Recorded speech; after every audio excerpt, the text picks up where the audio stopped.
Hello అండి. Gold రిప్లికాలో ఒక మంచి ఫ్యాన్సీ నెక్ సెట్ అయితే చూసేయండి. సో డిజైన్ అయితే మనకి ఇలా వస్తుంది.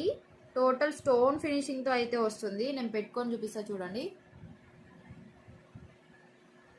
సో చూస్తున్నారు కదా ఎంత మంచి లుక్ అయితే వచ్చేసిందో. చాలా ఫ్యాన్సీ అంటే ఫ్యాన్సీ మంచి ఎలిగెంట్ లుక్ అయితే వచ్చింది చూడండి. సో సింపుల్ శారీస్కైనా ఫ్రాక్స్కైనా అండ్ హాఫ్ శారీస్ ఇలాంటి వాటికి చాలా అంటే చాలా మంచిగా ఉంటుంది. సో చూడండి ఇది ఎంత ఫ్లెక్సిబుల్గా కూడా ఉండిందో, చాలా ఫ్లెక్సిబుల్గా ఉండింది చూడండి. ఇలా లాక్ డిజైన్లో అయితే వచ్చింది చూడండి. చాలా ఫ్లెక్సిబుల్గా ఉండింది, మనం ఎక్కడికైనా క్యారీ చేసుకోవచ్చు. సో